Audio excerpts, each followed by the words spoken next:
ومن أعرض عن ذكري فإن له معيشة ضنكا ونحشره يوم القيامة أعمى قال رب لم حشرتني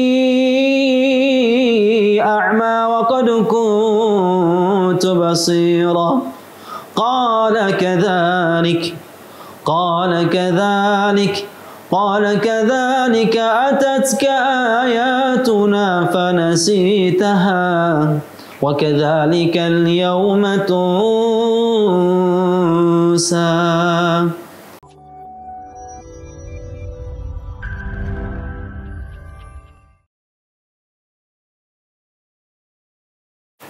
Assalamualaikum warahmatullahi wabarakatuh. Waalaikumsalam warahmatullahi wabarakatuh. Masya Allah, apa kabar Ustaz? Alhamdulillah bikhair wal afiyah. Masya Allah. Sebelum kita mulai, sahabat Baitul Maqdis Channel sekalian, biasanya kita bicara atau mengundang narasumber dari pihak mu'alaf atau orang-orang yang baru memeluk Islam atau orang-orang yang latar belakangnya bukan seorang muslim. Tapi hari ini alhamdulillah kita kedatangan tamu yang spesial luar biasa. Masya Allah, beberapa kali saya lihat ada di podcast beberapa teman. Beliau seorang muslim, terakhir seorang muslim Ustaz ya. Masya Allah. Yang Masya Allah, mudah-mudahan dengan obrolan kita hari ini banyak ibroh yang bisa diambil daripada apa yang nanti akan beliau ceritakan terkait kehidupan beliau, bagaimana beliau menjalani kehidupannya dan latar belakang beliau serta masa depan beliau yang akan beliau gapai nantinya insya Allah untuk kemaslahatan umat dan kaum muslimin. Taib. Masya Allah, di tengah-tengah kita udah ada Ustadz Farid. Masya Allah. Ahlan Ustadz. Ahlan wa sahlan. Gimana Ustadz, tadi perjalanan jauh nggak ke sini? Alhamdulillah perjalanannya lumayan ya. Perjalanannya nggak seperti perjalanan sebelumnya. Mungkin perjalanan sebelumnya itu jalannya agak luas, kalau di sini macet lah gitu ya. Tapi dinikmati macetnya Jakarta itu jauh lebih nikmat lagi dengan macetnya di Bali gitu. Kalau di Bali macetnya mungkin ada pandangan kiri kanan, kalau di sini pandangannya harus ke depan. Gitu. Ustadz, ini kan saya coba melihat beberapa video itu Ustadz, ini kan dari latar belakang yang luar biasa gitu. Bahkan cuman saya belum tahu karena belum nonton video sampai full, hanya beberapa aja. Dari depan, dari sedikit yang saya ambil kesimpulan bahwa Ustadz ini sebenarnya memang seorang hafiz ya. Alhamdulillah. Masya Allah. Hadza min fadli Rabbi. Ya, semua ini karena dari Allah. Betul. Boleh nggak sih Ustadz diceritain bagaimana proses dari awal itu bisa sampai menjadi seorang hafiz, atau secara garis besar latar belakang antum sebagai seorang muslim yang sudah dekat dengan Al-Quran dari kecil gitu? Taib, terlebih dahulu untuk sahabat fillah dimanapun berada, jadikan kisah ini, cerita ini menjadi motivasi buat teman-teman semuanya, bahwasanya dengan dari rahim yang suci akan menjadikan anak yang baik, fa insyaallah, kemudian didikan yang baik, fa insyaallah akan menjadikan keturunan akan menjadi baik. Tetapi tidak dijamin dari badan yang baik. Ada kalanya dari badan yang notabene buruk, pandangan manusia, kacamata dia seperti orang jahil, tetapi rahimnya baik, maka lahirlah menjadi seorang yang baik. Dari situ akan terdidik anak-anak yang baik. Sebagaimana kisah daripada Nabiullah Isa alaihissalatu wassalam, dari rahim yang suci dihujat oleh tetangga dan sebagainya, tapi menjadi nabi. Subhanallah. Jadi kisah itu saya dapat dari kisah pribadi saya, yaitu perjalanan sebagai untuk menjadi hafal Al-Quran itu benar-benar tidaklah yang mudah dan tidak memang yang bisa dipungkiri. Semua orang tuh bisa melakukan, tapi ini menjadi motivasi. Bapak saya bukan seorang hafal Al-Quran, kemudian ibu saya bukan seorang hafal Al-Quran, bahkan ibu saya juga seorang yang buta huruf, Bukan saya benci dengan beliau, enggak. Saya dengan keadaan beliau sebagai orang tua saya, justru saya semakin bangga. Tetapi di kehidupan beliau mendidik kami menjadi seperti ini adalah dari niat tulusnya seorang ayah dan seorang ibu. Bapak saya seorang tidak hafal Al-Quran. Beliau betul-betul terakhir sebelum meninggal dunia 3 tahun yang lalu, beliau pernah menghafal surah Yasin. Beliau pernah menghafal surah Yasin itu hampir mencapai 20 tahun baru hafal surah Yasin. Oke, nanti saya akan ceritakan bagaimana perjalanan saya menjadi hafal Quran. Tetapi terlebih dahulu saya akan menceritakan tentang perjuangan bapak saya yang menjadi motivasi, yang dia mengambil motivasi dari anaknya. Beliau menghafal surah Yasin hampir mencapai 20 tahun. Beliau tiap hari membaca Al-Quran, bahkan beliau selesai 30 juz dalam sebulan, bisa sekali, bisa 2 kali. Itu lebih banyak dibandingkan saya dan adik-adik saya yang sudah selesai 30 juz, lebih banyak hatamnya dibandingkan kami berdua. Kemudian bapak saya ini tiap hari tidak pernah lepas dari Al-Quran. Tetapi karena semua itu adalah kehendak Allah Ta'ala, beliau hafal surah Yasin itu setelah perjuangannya 20 tahun. Begitu selesai 20 tahun, beliau menghafal, saya udah selesai di usia 24, sekitar 24-25 tahun itu, beliau mengatakan begini, "Bang, tolong simak saya untuk surah Yasin." Ya, sebagai seorang santri mungkin teman-teman pernah melihat ya, pernah menilai, pernah merasakan juga. Ya, Yasin doang gampangnya, nyantai aja deh. Oke, baca Pak. Oke. Ya, kadang-kadang seorang hafal Quran itu memang tidak dibolehkan untuk merendahkan orang lain, apalagi merasa pintar di depan Al-Quran. Betul. Oke. Begitu bapak saya membaca surah Yasin, ayat demi ayat saya simak dengan santai biasa aja. Tapi begitu banyak sudah mau melangkah 1 lembar, 2 lembar, halaman demi halaman, beliau meneteskan air mata. Tetesan air mata itu membuat saya itu sebegitu cintanya beliau dengan Al-Quran. Padahal hanya surat Yasin. Sedangkan saya 30 juz, ya mungkin karena kepintaran saya, mungkin karena kecerdasan saya, mungkin karena kesungguhan saya bisa seperti ini. Itu rasa perasaan di jiwa anak muda yang memang notabene saya bisa seperti ini ya karena kesungguhan saya. Taib. Begitu beliau selesai surah Yasin, merasa gembiranya tuh sangat luar biasa. Saya bilang, apa yang membuat Bapak ini sampai menangis? Beliau bilang, saya untuk menghafal surah Yasin, masuk, keluar masuk surah Yasin sampai bisa lancar seperti ini, beliau membutuhkan 20 tahun. Di situ saya tersentuh. Konsistennya beliau hanya surah Yasin selama 20 tahun. Saya bilang kenapa tidak menghafalkan yang lain? Beliau sampaikan sudah mencoba dengan hafal yang lain, hanya yang paling mudah surah Yasin. Yang mudah, menurut saya, yang mudah saja 20 tahun, gimana yang susah? Gitu. Akhirnya di situ saya tersentuh, subhanallah, ya Allah. Alangkah saya mengatakan dalam diri saya, ya Allah, alangkah bodohnya saya. Dengan surah Yasin beliau bersyukur.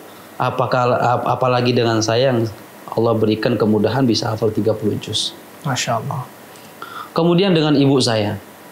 Ibu saya itu tidak bisa membaca Al-Quran.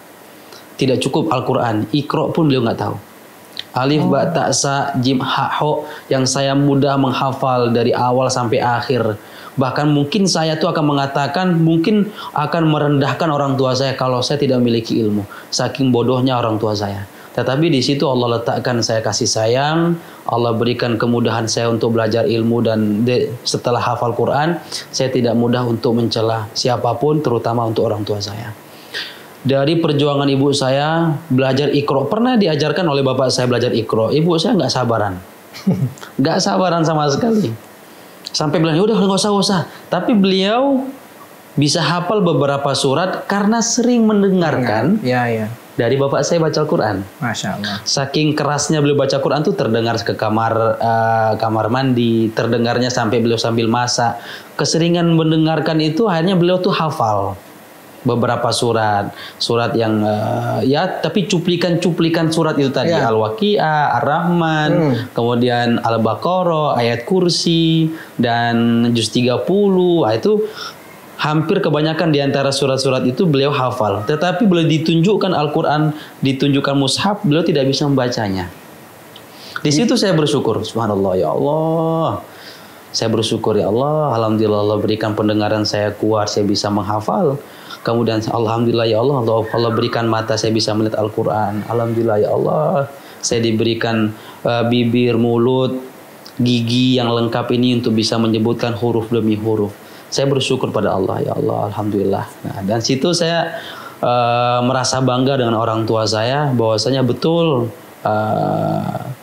dari rahim yang suci, insya Allah akan menjadi bibit-bibit yang baik. Dan alhamdulillah yang saya dapat seperti ini sekarang. Nah, kalau kita tarik ke belakang, latar belakang kedua orang tua kan ini kan katakanlah awam gitu Ustaz ya? Awam banget. Orang awam gitu. Betul. Tapi kok bisa beliau menjadikan Ustadz berapa bersaudara? 3. 3 bersaudara. Yang 3-tiganya hafiz atau? Alhamdulillah, insya Allah hafiz Quran. Nah, ini kan menarik, Masya Allah gitu. Ketika kedua orang tuanya yang dari awam, tapi kok bisa anak-anaknya yang 3 orang ini bisa menjadi seorang hafiz gitu, seorang penghafal Quran. Ini gimana ceritanya? Konsepnya gimana nih? Saya nggak sampai nih soalnya. Taib. Jadi lebih yang hafiz mutkin itu 2 orang, yang nomor 3 ini on the way mutkin. Masya Allah. Nah, gitu, on the way insya Allah. Saya berdoa semoga Allah mudahkan, karena rintangan menjadi hafal Quran itu tidaklah mudah. Tentunya teman-teman sahabat Villa dimanapun berada yang pernah menjadi santri pasti merasakan 5 juz pertama ujiannya berbeda, 5 juz kedua ujiannya berbeda, 5 juz ketiga ujiannya berbeda, dan setiap 5 juz itu berbeda-berbeda ujiannya. 5 juz pertama ujiannya tidak betah mungkin di pondok, kemudian sering kangen orang tua, sering nangis, kayak merenung di pojokan dan sebagainya. 5 juz kedua udah mulai betah, tapi mungkin sudah mulai kena penyakitan kayak korengan dan sebagainya. Itu hal biasa, bukan berarti mahatnya, madrasahnya itu yang kotor, tetapi memang sudah seperti itu jalannya. Udah mulai ada godaan ujian dari teman-teman yang suka ngajak keluyuran dan sebagainya. Dan itu pernah kita lalui Yang paling terakhir itu 5 juz yang terakhir itu ujiannya adalah orang tua sakit. Pilihannya adalah apakah saya melanjutkan selesai 30 juz atau saya pulang untuk berbakti kepada orang tua. Di situ tapi hampir di antara teman-teman yang hufadzul Quran, yang pernah duduk di dalam majelis tahfizul Quran, pasti merasakan hal itu. Kalau yang paling berat ujiannya adalah orang tua sakit, kemudian yang paling besar ujiannya orang tua sakit. Betul. Itu udah di mana-mana. Di antara 60 santri misalkan, 60 santri yang untuk masuk dalam satu kelas menjadi tahfizul Quran, paling yang terpilih, yang bisa kuat, yang bisa bertahan, yang bisa menghadapi setiap ujian itu, bukan semuanya tidak bisa menghadapi ujian, tapi bisa melalui ujian itu tadi, tetapi untuk tahap ke ujian yang itu tuh bisa dibilang terpilih, sangat terpilih. Mungkin di antara 60 jadi 20.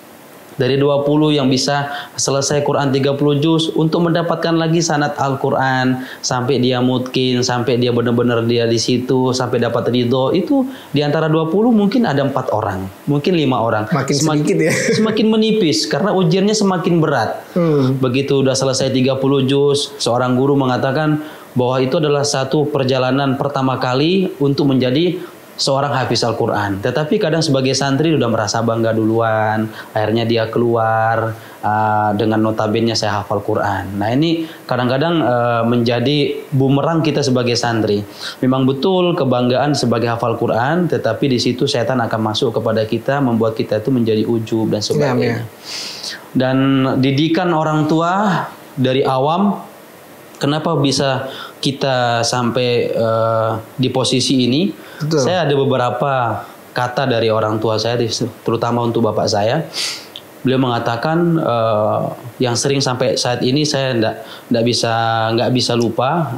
Beliau sampaikan, kamu tidak akan paham saat ini, kamu akan tahu nanti. Ingat, semua itu akan berlalu. Beliau selalu mengatakan itu. Kamu tidak akan tahu saat ini, apa yang kamu kerjakan saat ini kamu tidak akan tahu, tapi kamu akan tahu nanti. Oke. Dan semua itu akan berlalu. Nah, kata-kata itu selalu dikeluarkan di saat saya ini kadang merasa lelah, merasa capek, merasa jenuh. Kadang-kadang diuji dengan teman, udah satu kamar, satu majelis, satu duduk, udah nyaman, tiba-tiba yang satu nggak betah, satu kadang sakit pulang dan sebagainya. Akhirnya kita terganggu, nggak punya teman dan sebagainya. Hanya goyang. Apa berhenti aja deh gitu kan. Tentu ujiannya tuh nggak mudah. Akhirnya cerita sama bapak. Bapak bilang, kalau kamu berhenti di sini, itu ibarat kamu menanam satu pohon, tetapi kamu gak sempat berbuah, menikmati buah manisnya, tapi kamu udah tebas duluan. Jadi kamu nikmati, jalani terus. Nah, kalau dari ibu, motivasinya itu beliau sampaikan gini. Ingat ya, beliau bilang gini. Ingat di masa kamu susah. Jangan di saat kamu enak. Ingat masa susah kamu. Kalau kamu ingat di masa susah kamu akan terus semangat. Jadi saya didorong oleh orang tua saya itu dengan doa. Didorong oleh orang tua saya itu dengan doa, didorong oleh orang tua saya dengan semangat. Kita dari orang tua yang memang sangat awam. Yang tidak ngerti, yang tidak tahu tentang agama banget, tapi beliau sama-sama semangat. Beliau menunjukkan bagaimana kehidupan Al-Quran, beliau belajar. Kemudian mereka mengaplikasikan ke kita. Dan kita melihat langsung, oh bapak saya ini orangnya nggak ngerti agama. Ibu saya nggak ngerti agama, tapi rajin tahajud. Kita sebagai santri kadang, subhanallah, jangankan tahajud. Subuh kadang-kadang jam 8 itu dirangkap sama duha kadang. Nah, itu gitu. Masya Allah. Itu jadi akhirnya saya itu termotivasi dari orang tua. Orang tua mendidiknya, subhanallah.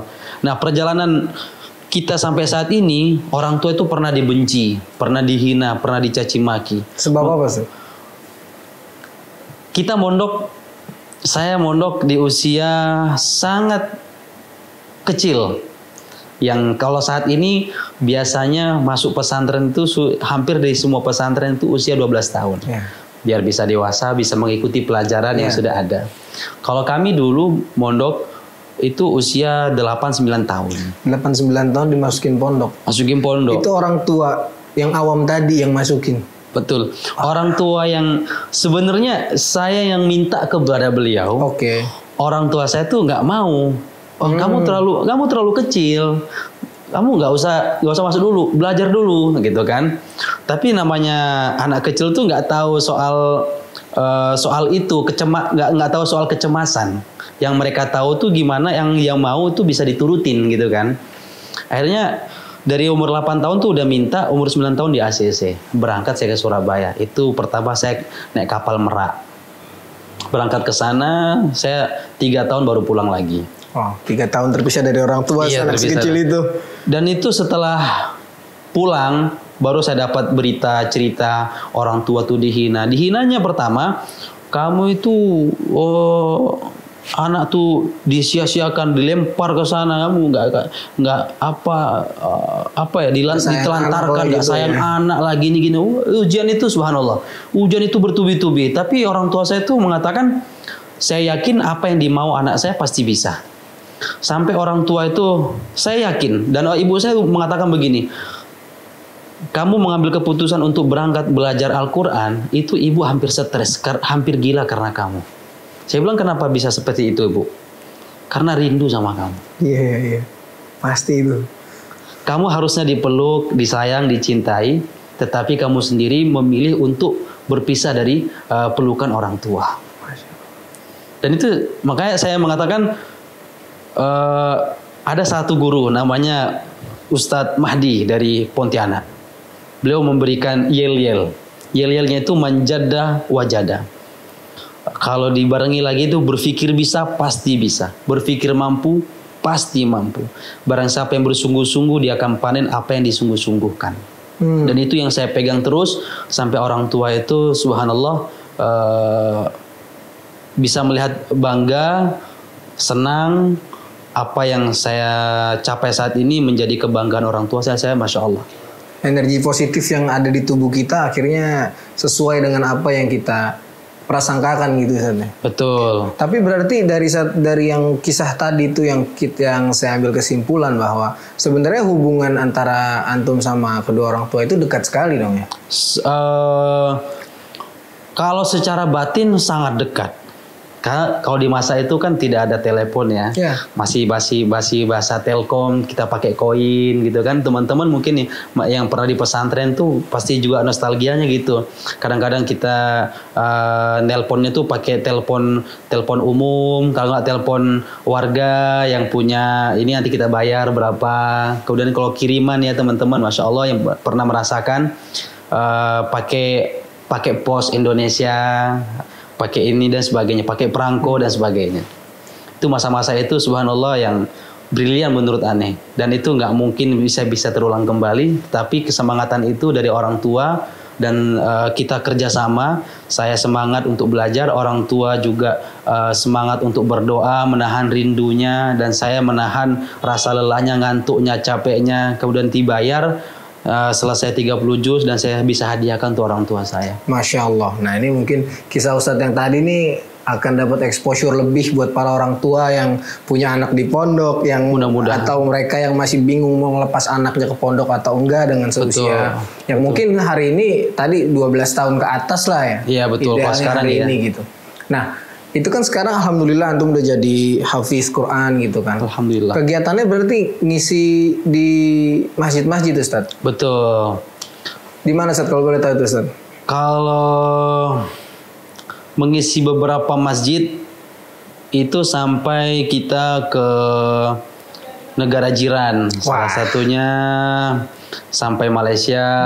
Kalau Malaysia itu sampai Johor, sampai juga di Sarawak, sampai kita juga diundang ke negara minyak yang paling terkaya, yang memiliki 4 gudang kereta kata orang Melayu, mobil yang kekayaan yang bertubi-tubi, yaitu negara Brunei Darussalam. Saya pernah di sana mengembangkan Al-Quran di sana, memberikan edukasi sayap-sayap Al-Quran di sana, subhanallah. Kemudian beberapa tempat yang lainnya. Kemudian di Indonesia sendiri juga karena memang saya paling kecil waktu itu, jadi saya dijadikan edukasi buat teman-teman yang kurang semangat baca Al-Qur'annya, saya selalu ditampilkan. Itu tadi karena Allah memberikan sautun jamil, ya suara yang bagus kata mereka. Kemudian saya juga mengasah itu, menjadikan motivasi buat adik-adik agar semangat belajar Al-Quran. Sampai pada suatu masa saya ditugaskan di Bali. Di Bali juga cukup lama. Di sana dikenal sebagai Pulau Dewata. Ya betul. Yang anggapannya orang di sana hampir susah untuk mencari masjid, musola, makanan halal atau dan sebagainya. Begitu saya datang, subhanallah ternyata muslimnya juga banyak. Masjidnya gede-gede.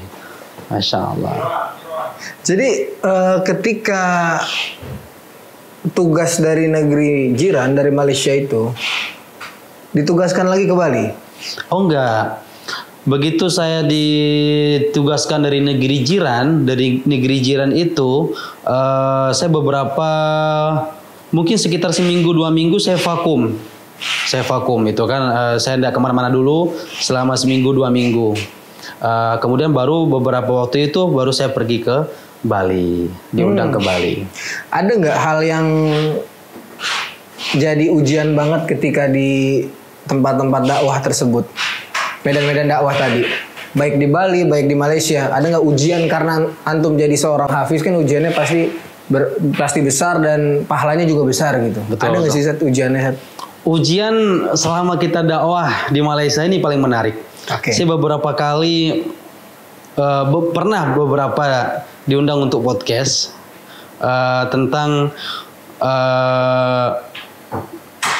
Saya di negeri jiran, di Johor Bahru, Kota Tinggi, Batu Ampat, mungkin teman-teman bisa ingat di sana, ataupun murid-murid saya ada di sana, yang selama saya di sana, bisa yang pernah berjuang di sana, dengan ustadz-ustadz yang ada di sana, masya Allah, semoga Allah berikan umur panjang dan berkah rezekinya, menjadikan santri-santrinya menjadi hafal Quran semuanya, insya Allah. Amin, amin, amin. Pernah saya ngajar di sana. Itu beberapa kali terjadi eksiden yang di luar skenario saya, tetapi itu semua perjalanan dari Allah Ta'ala. Masya Allah. Jadi case-nya adalah ada santri yang memang ada kelainan santri, bisa dibilang anak berlian gitu ya. Kalau anak emas lah gitu. Anak emas gitu ya, anak emas. Jadi dia mungkin ya sudah jalannya begitu. Jadi saya pernah ngerotan. Ini termasuk cerita originalnya begitu tuh. Saya ngerotan di tangannya. Merotan tuh bukul. Rotan ya itu pukul. Oke. Kan disunahkan untuk merotan, tapi tidak boleh melebihi batas untuk merotan. Ya. Nah, tetapi qadarullah anak itu begitu dirotan mungkin dia merasa sakit yang luar biasa, mungkin begitu. Akhirnya dia mengadu. Dan itu tidak ada bekas biru, tidak ada, hanya bekas merah.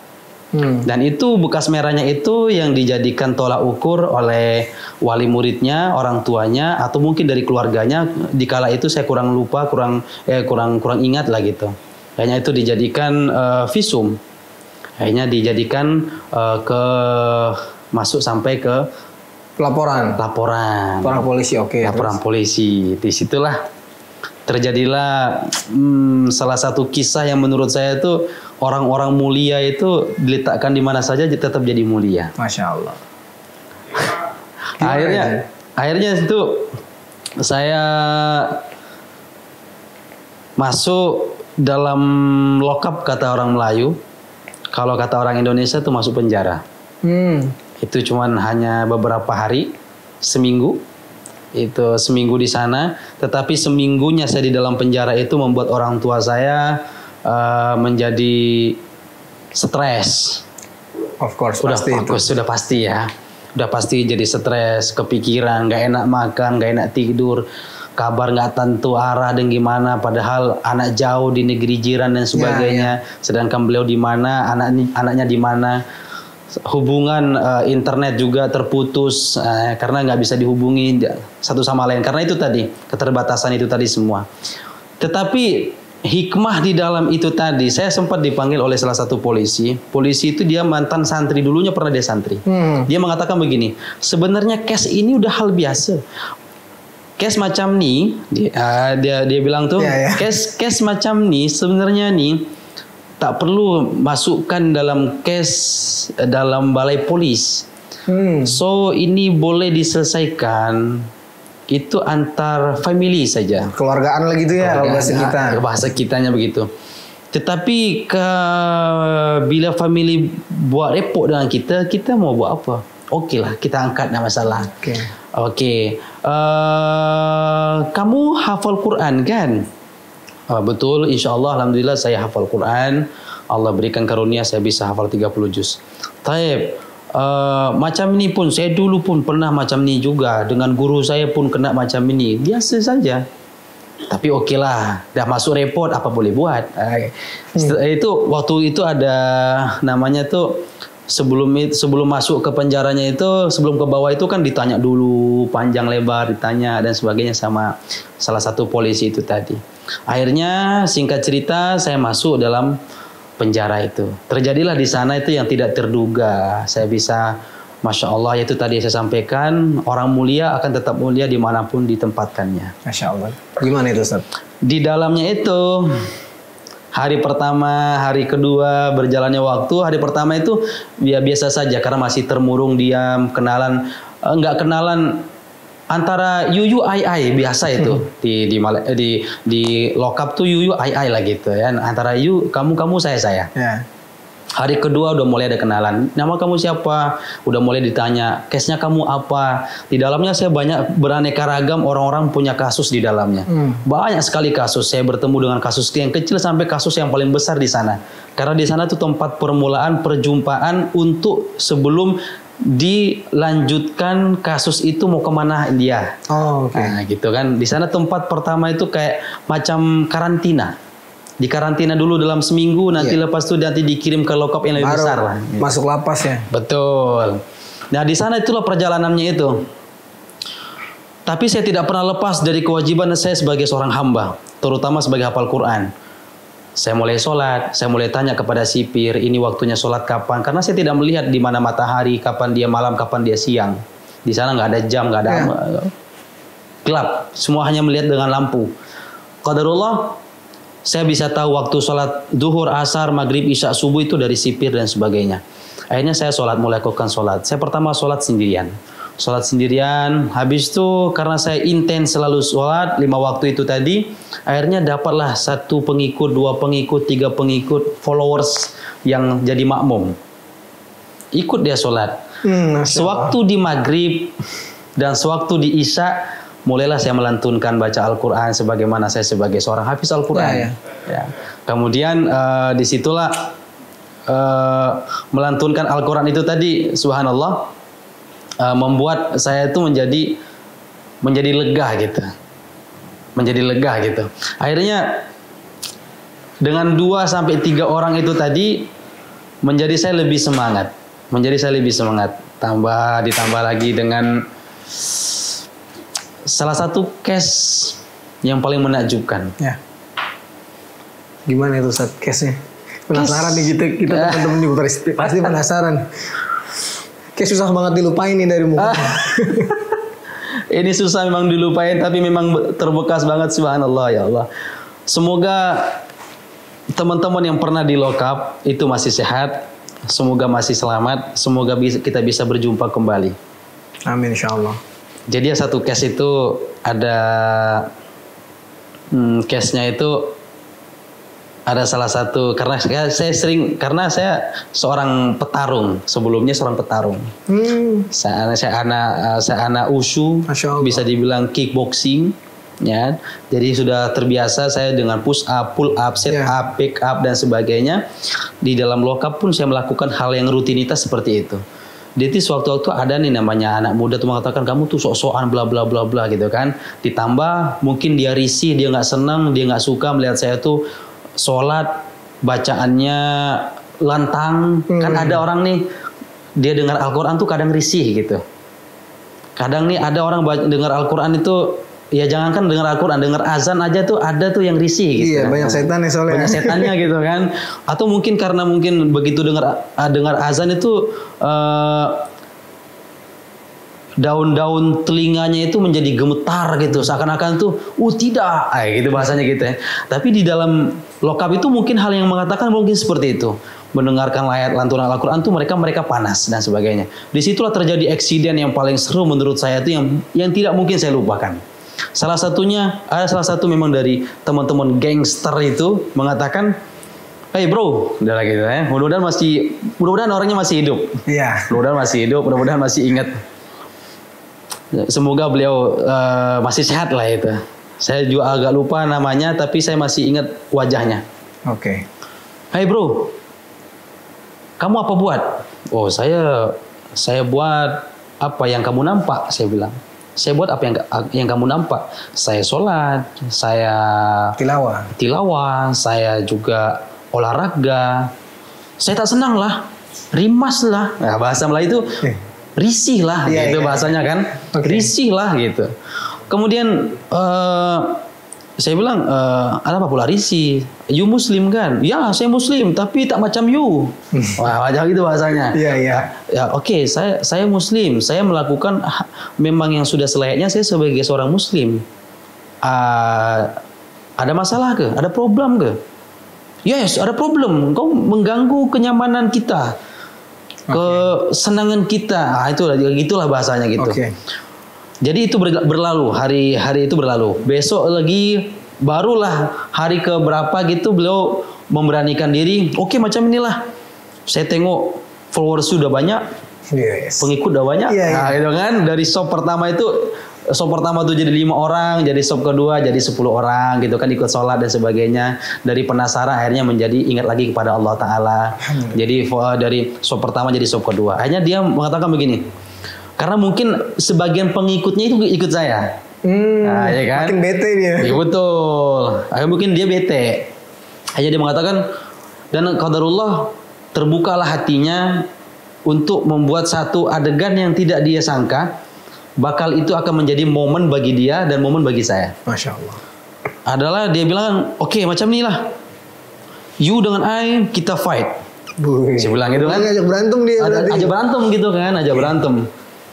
Saya bilang, oh saya enggak lah, saya enggak bisa berantem, saya enggak bisa kelahi. Udah, saya tengok you jago bisa kan gitu kan.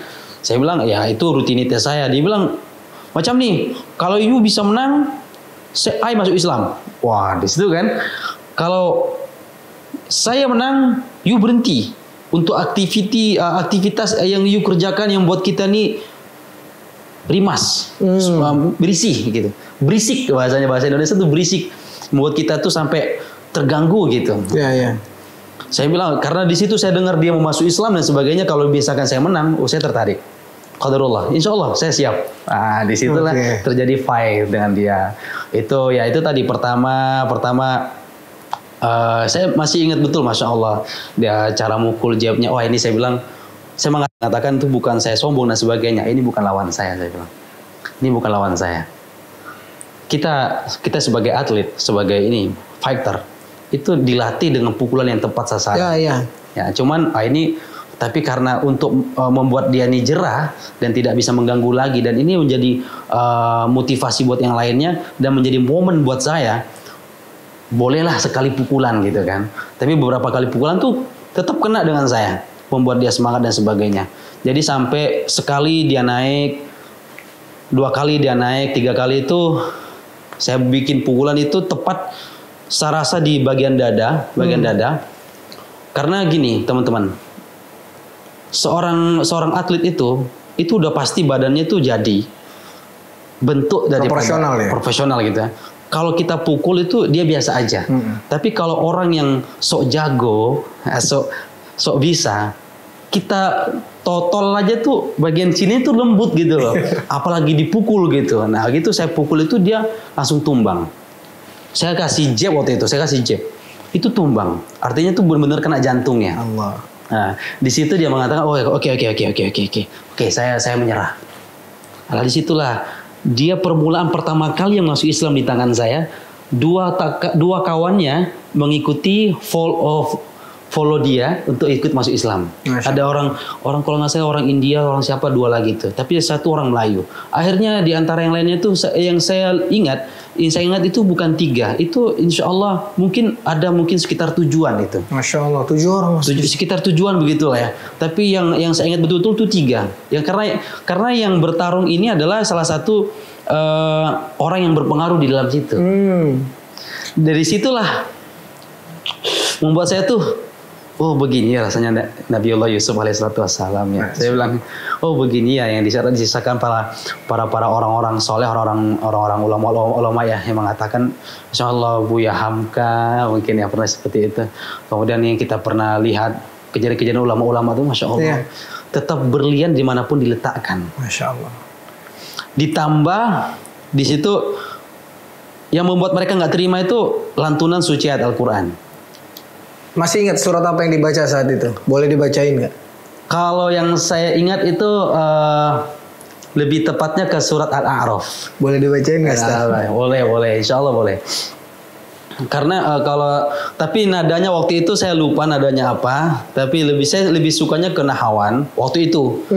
Tapi bergilirnya waktu, berseiringnya jalannya waktu, saya sekarang tuh lebih dominan, lebih suka ke Jiharka. Masya Allah. Karena mengingat saya atas rindunya kepada Rasulullah. Terus dan dalam satu riwayat disebutkan Rasulullah tuh pernah membawakan dengan nada Jiharka. Oke. Saya baca insya Allah Al-A'raf insya Allah. Fadal. Bismillahirrahmanirrahim. Alhamdulillahilladzi khalaqas samawati wal arda wa ja'alal dhulumati wan nur. Thumma alladhina kafaru bi rabbihim ya'dilun. Huwallazi khalaqakum min tinin thumma qada ajalan wa ajalun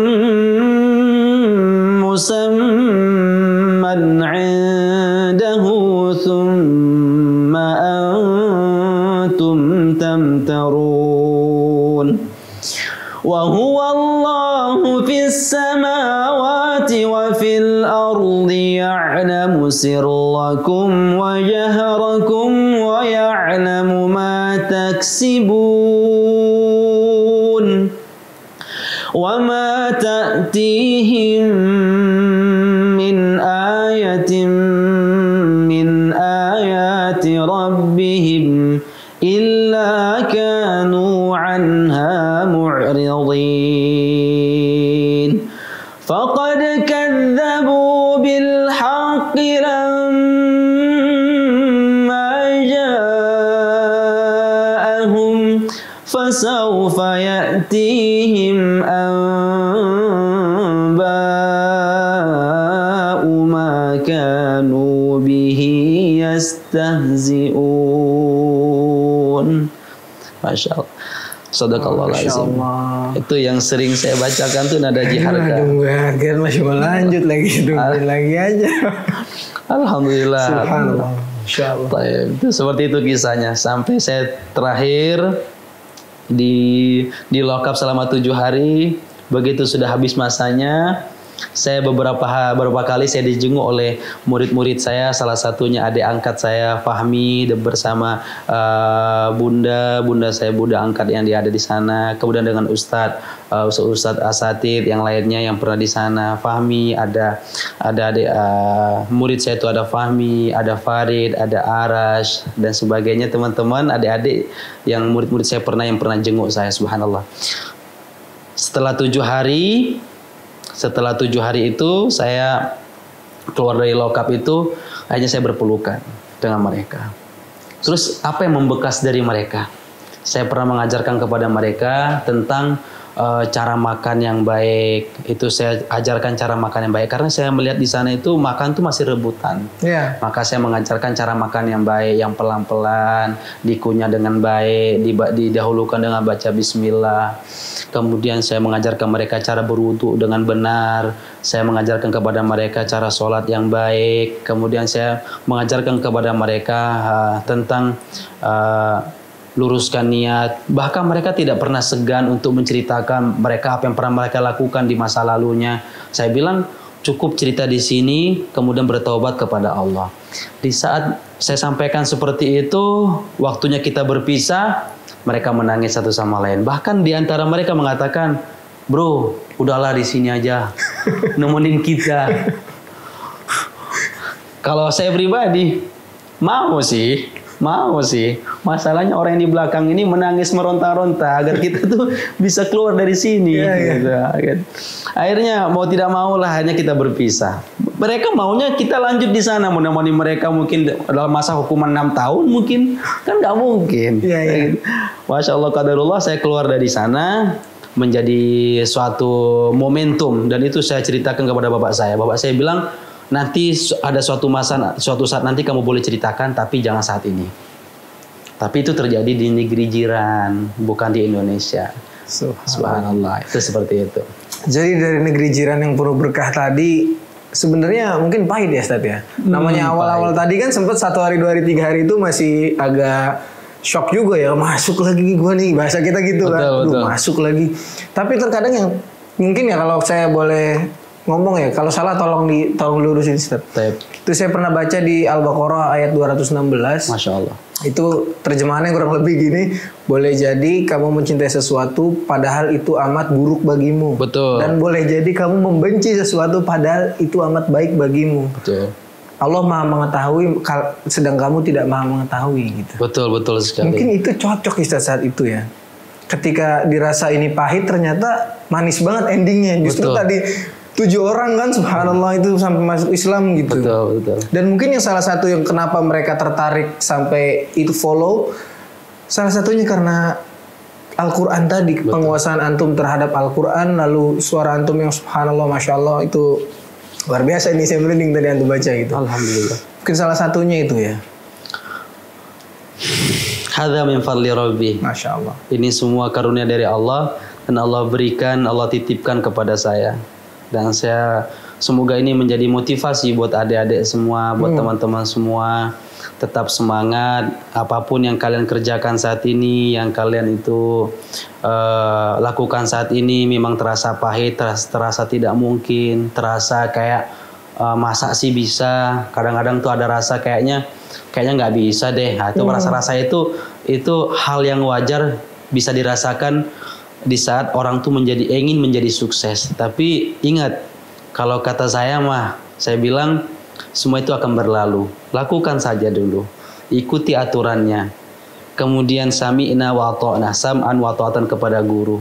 Nikmati setiap prosesnya, fa insyaallah akan kita tuai hasilnya. Apa yang kita tanam itu pasti akan kita panen.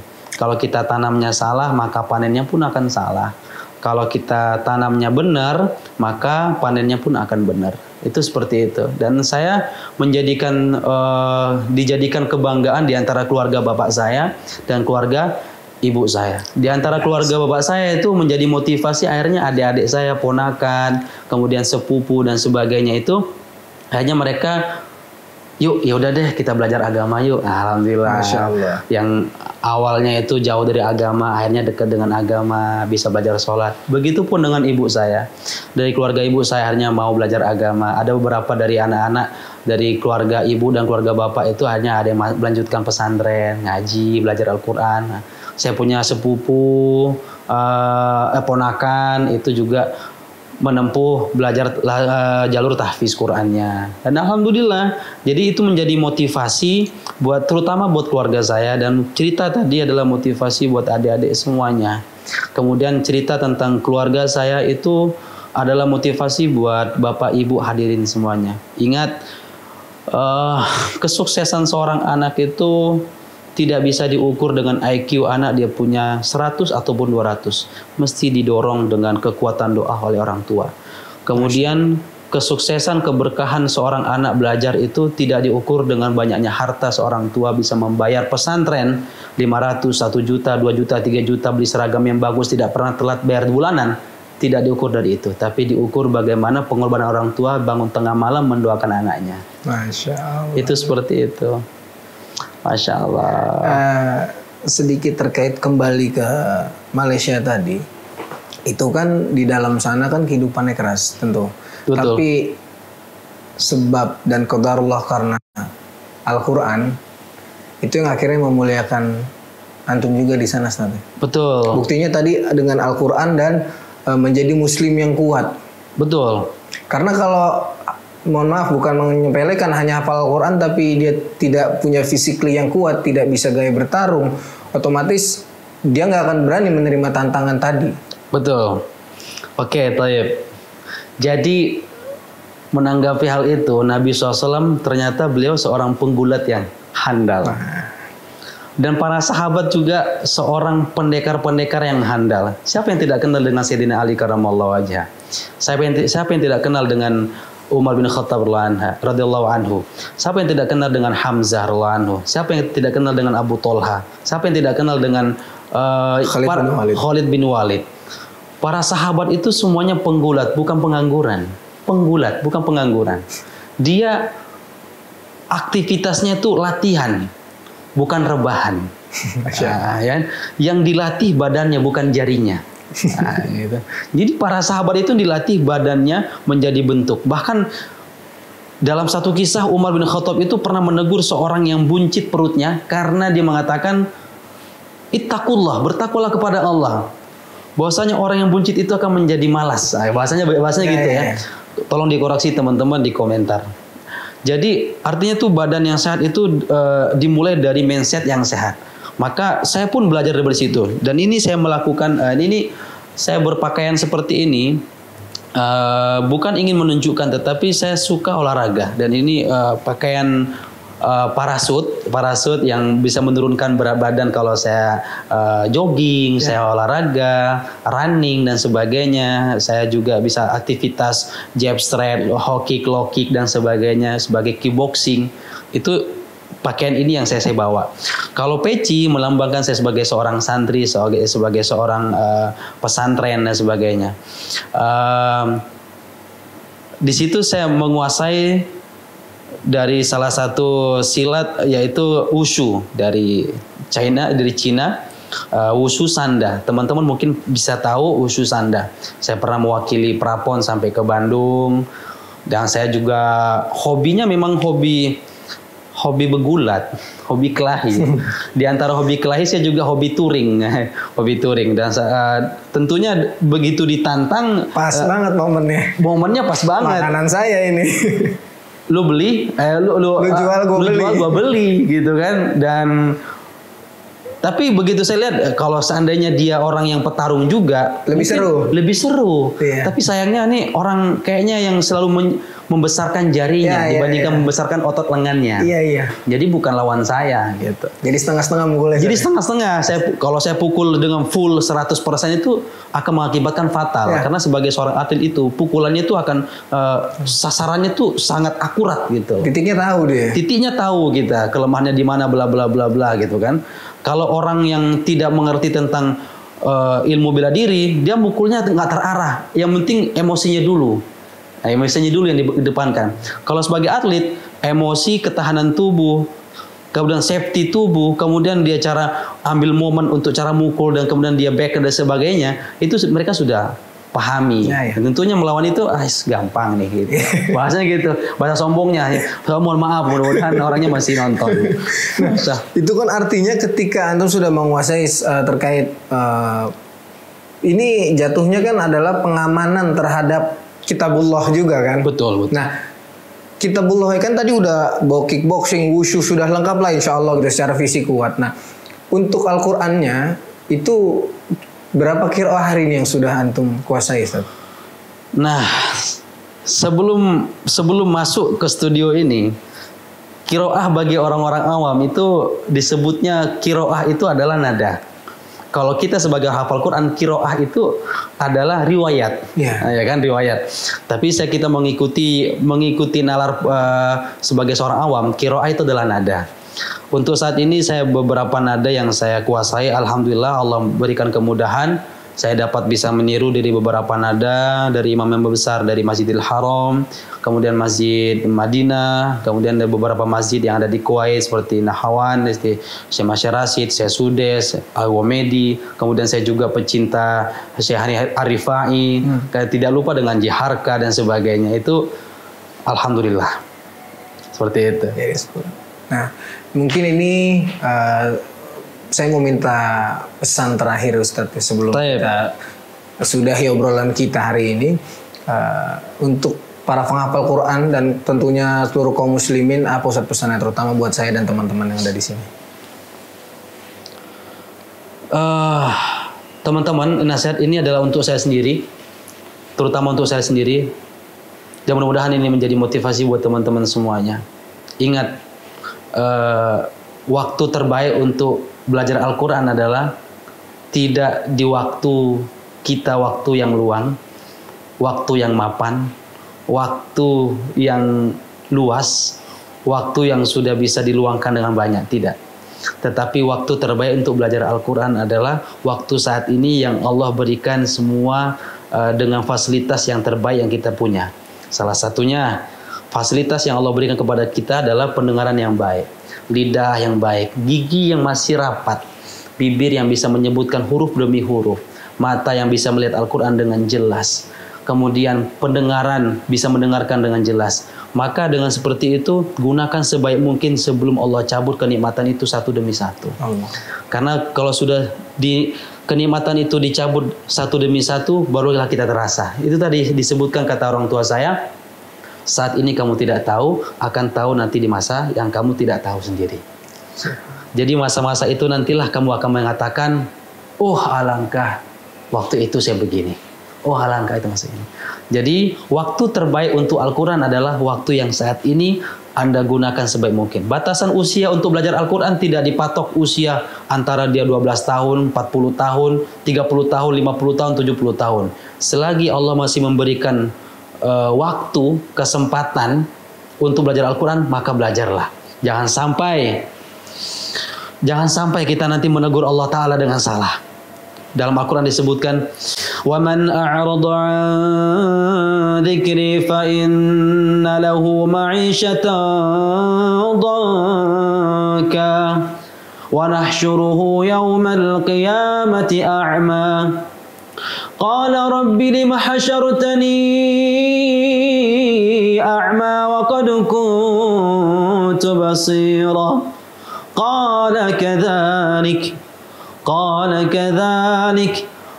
كذلك أتتك آياتنا فنسيتها وكذلك اليوم تنسى. Jangan sampai itu terjadi kepada kita. Kita mengatakan pada Allah, ya Allah, kenapa saya ini buta saat ini? Kenapa engkau lupakan hamba ya Allah? Kenapa engkau lalaikan hamba ya Allah? Apa kata Allah? Qala kadzalik atatka ayatuna fanasitaha. Telah datang ayat-ayat kami kepada kalian, tetapi kalian melupakan, melalaikan, menghinakan semuanya, insyaallah. Wa kadzalikal yauma tunsa. Wa kadzalikal yauma tunsa.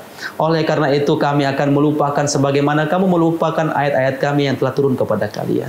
Jangan sampai itu terjadi kepada kita. Maka oleh karena itu waktu yang terbaik untuk belajar Al-Quran adalah waktu saat ini yang Allah berikan kesempatan untuk menghirup udara, untuk lancar belajar Al-Quran, melihat dengan secara jernih, telinga secara mendengarkan, badan sehat, waktu sempit ataupun waktu luang tetap digunakan. Satu lagi nasihatnya, jangan pernah tinggalkan Al-Quran. Masya Allah, barakallahu fikum Ustaz, jazakallahu khair. Tepat banget azan maghrib kita selesai juga obrolan kita. Mudah-mudahan apa yang kita bicarakan hari ini, kita obrolin hari ini banyak diambil ibrohnya sama teman-teman. Insya Allah. Semoga Allah berkahi umur antum, umur kita semua, dan kita akhiri dengan alhamdulillah. Alhamdulillah. Barakallah. Saya mohon maaf. Assalamualaikum warahmatullahi wabarakatuh. Waalaikumsalam warahmatullahi wabarakatuh. Masya Allah. Masya Allah, Ustaz. Itu masih aja.